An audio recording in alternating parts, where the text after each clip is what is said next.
High বন্ধুরা, আমাদের agriculture বুক চ্যানেলে সবাইকে স্বাগত।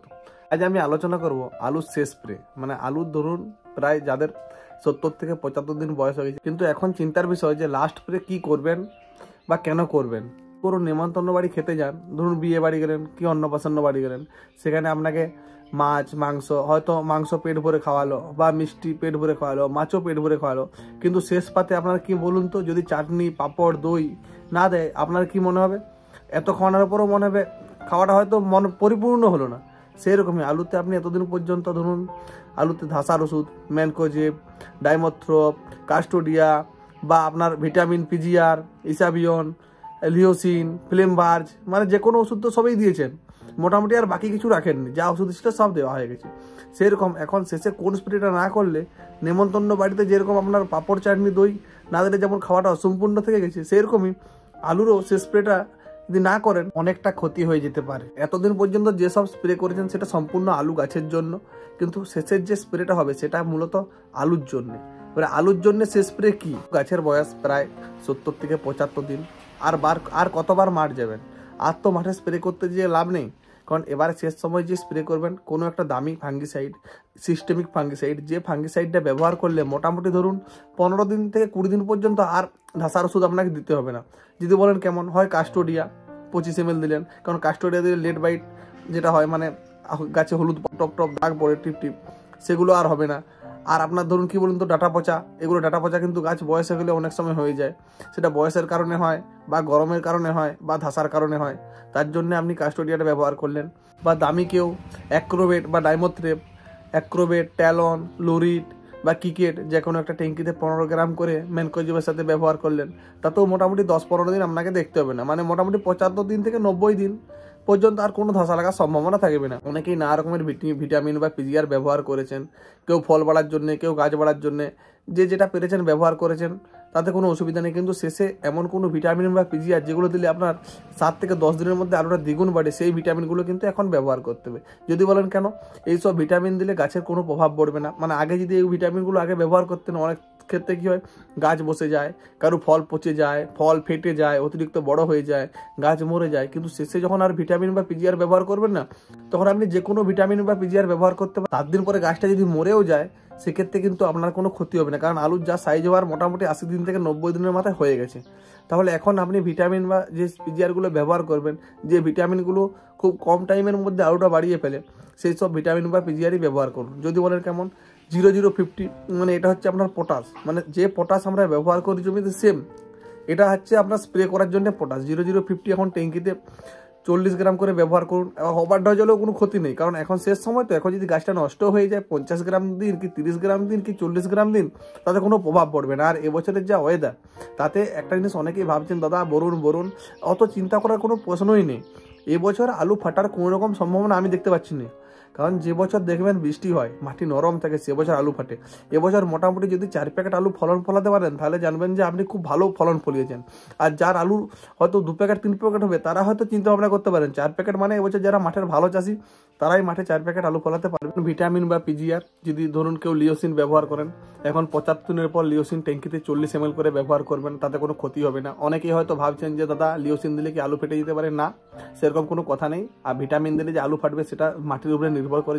এছাড়া যদি কেউ পোষক ব্যবহার করেন, ট্যাঙ্কিতে 50 ml ব্যবহার করবেন। হ্যাঁ, যদি 50 ml পোষক ব্যবহার করেন, সেক্ষেত্রে কিন্তু আলু জমিতে কোনো রকম ধাসা লাগবে না। অনেকেই হয়তো ভাবেন যে পোষক দিলে ধাসা লাগতে পারে। হ্যাঁ, যদি 30 ml করে ব্যবহার করেন, সেক্ষেত্রে কিন্তু পোষক দিলে ধাসা লাগার সম্ভাবনা আছে। শেষ দিকে আপনারা যখন 50 ml পোষক ব্যবহার করবেন, তখন আলুটা 7 দিনের মধ্যে কিন্তু দ্বিগুণ সাইজ চলে আসে। হয়তো চিন্তা ভাবনা করছেন যে দাদা কালটার দিলে আলু ফেটে যাবে, স্টোরে রাখা যাবে না, অনেক রকমের প্রশ্ন আসছে, কিন্তু এটা সম্পূর্ণ আপনার ভুল ধারণা। কালটার দিনে কোনো দিনই আলু ফাটে না, ঠিক আছে। আর কোনো সময় কিন্তু স্টোরে রাখলে কোনো ক্ষতি হয় না। অনেকেরই চিন্তা ভাবনা যে দাদা স্টোরে রাখা যাবে, আরে কেন স্টোরে রাখা যাবে না? এটা কি কোনোদিনও আপনার সাথে ঘটেছে অতীতে?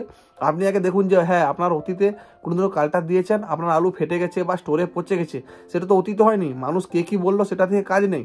অনেক জায়গায় অনেকে উল্টাপাল্টা আপনাকে বলবে, ভয় দেখাবে। আর শেষ দিকে কি বলুন তো, শুধুমাত্র যে ধাসার ওষুধ দিয়েই আপনি গাছটা টেকাতে পারবেন তা নয়। এখন সব থেকে বড় সমস্যা আপনাকে, যেমন আমি আগেই বলেছিলাম, যে আপনি যতই খান নেমন্তন্ন বাড়িতে, যে চাটনি মিষ্টি দই না দিলে যেমন আপনার খাওয়াটা পরিপূর্ণ হয়নি, সেরকম এবারে শেষে যে স্প্রেটা করবেন, যেটা আপনার গাছটাকে টিকিয়ে রাখবে, সেটা শুধু ধাসার ওষুধ নয়, তখন আপনাকে জাবের ওষুধ দিতে হবে, মানে যেটা শোষক পোকা। অনেকে কী করেন বলুন তো, যে শুধু ভিটামিন বা ধাসার ওষুধ দিয়ে রেখে দিলেন, কিন্তু গাছটা অনেকদিন টিকবে না। 75 দিন পরে গাছকে টেকাতে গেলে 90 দিন, সেক্ষেত্রে আপনাকে শোষক বা জাবের ওষুধ দিতে হবে। অনেকেই চিন্তা ভাবনা করছেন যে অনেকটা খরচ হয়ে গেল, এই ওষুধগুলো আর দেবো না, কিন্তু এই চিন্তাভাবনাটা আপনাকে মাথা থেকে বের করতে হবে। আপনি যে ওষুধে কম খরচ হয়, আমি সেরকম ওষুধগুলোই আপনাকে বলবো, মানে সব থেকে কম খরচ, মোটামুটি ট্যাঙ্কিতে 10 টাকা, 12 টাকা, 15 টাকার মধ্যে আপনি যেসব জাবের ওষুধ বা শোষকের ওষুধ দিলে মোটামুটি 15 থেকে 20 দিন পর্যন্ত গাছটা কাজ করবে ওষুধটা, সেগুলো হচ্ছে আপনি যদি ব্যবহার করেন এফএস, মানে লাল কালারের যে মন্ত্রা এফএস, বা আপনার টপিক্যালের ম্যাজিক প্লাস, বা আবার নানা রকম কোম্পানির আছে, ঠিক আছে, যে লাল কালারের এফএস 30%, থাইমোক্সাম 30% এফএস, এটা ব্যবহার করবেন। তাতে কিন্তু কি বলুন তো, ট্যাঙ্কিতে 12 টাকা থেকে 15 টাকা খরচ হবে, এমনকি এই ওষুধটা আপনার 15 থেকে 20 দিন পর্যন্ত কাজ করবে। অনেকেই শোষকের জন্য অ্যাসাটপ পাউডার ব্যবহার করেন, অবশ্যই এগুলোও ব্যবহার করতে পারেন, কোনো ক্ষতি হবে না, কারণ গাছের বয়স তো 75 দিন হয়ে গেছে। এক্ষেত্রে আপনি যেটাই ব্যবহার করুন আপনার তাতেই কাজ হবে, এমনকি ফলনের কোনো প্রভাব পড়বে না। একতারার পাতা, ম্যাজিক, ইমিডা এগুলোও ব্যবহার করতে পারেন।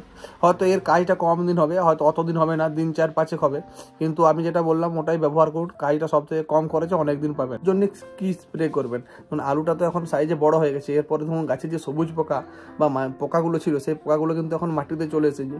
এই পোকাগুলো যদি না এখন মারতে পারেন বা জমিতে যদি থেকে যায়, তাহলে আলুগুলো কি করুন বলুন তো, আলুগুলোকে ছিদ্র করে দেবে, মানে যেটা আমরা বাংলা কথায় বলি যে লেদা পোকা বা সবুজ পোকা, মাজরা পোকা, সেই পোকাগুলো কিন্তু আলুগুলোকে ছিদ্র করে দেবে, আলুগুলো নষ্ট করে দেবে। আপনি এত সুন্দর আলু ফলাবেন, কিন্তু আপনার ফলানোটাই সারবে, ওই যে আলুগুলো আপনার ছিদ্র করবে, সেই আলুগুলো কিন্তু ভঙা হয়ে যাওয়ার জন্য আলুগুলো কিন্তু বিক্রি করতে আপনি পারবেন না। তাহলে আলুর ফলন ফলিয়ে আপনার লাভ কি হলো? এই জন্য আপনারা, আমি অনেকগুলো ওষুধের নাম বলবো, যার যেটা সুবিধা হবে সে সেটা ব্যবহার করবেন। সবথেকে কম খরচে যদি ব্যবহার করেন ডাসবান ক্লোরোপাইরিফস, এটা বা এছাড়া 505 গ্রুপের ওষুধ, এগুলো ব্যবহার করতে পারেন, এগুলোতে সবথেকে খরচ কম হবে। এছাড়া যদি কেউ একটু দামের দিকে যেতে চান, সেক্ষেত্রে পপেক্স সুপার, ঠিক আছে, ট্যাঙ্কিতে 30 ml করে ব্যবহার করবেন, বা বাইপেনথিন ট্যাঙ্কিতে 25 থেকে 30 ml ব্যবহার করবেন, এতেও কাজ হবে। এতে খরচটা একটু হয়তো বেড়ে যাবে, কিন্তু কি খরচ বাড়লেও এর ওষুধটা স্টেটা একটু বেশি দিন করবে। এছাড়া এর থেকে যদি কেউ দামি বা সিস্টেমিকে যেতে চান, সেক্ষেত্রে আমরা কোরাজিন গ্রুপের যেসব ওষুধ আছে, কোরাজিন, ঠিক আছে, এছাড়া আপনার পিথোরা, আদামা কোম্পানির যে পিথোরা, ট্যাঙ্কিতে 15 ml করে ব্যবহার করবেন। হয়তো এই ওষুধগুলির খরচটা তুলনামূলক অনেকটা বেশি হবে, কিন্তু মোটামুটি কি বলুন তো, আলুটা যদি 1 মাস থেকেও যায়, সেক্ষেত্রে কিন্তু আর লেদা পোকা বা সবুজ পোকা আলুটা ছিদ্র করতে পারবে না। সব থেকে বেশি দিন কাজের জন্য আপনারা কোরাজিন বা পিথোরা ব্যবহার করতে পারেন। এরা বায়ো ওষুধ যাতে সব এলাকায় পাওয়া যায়, মানে বায়ো ওষুধ হয়তো সব এলাকায় সমান নয়, তো হয়তো দেখবেন আপনি যে দোকানে পাচ্ছেন তার পাশের দোকানে পাওয়া যায় না।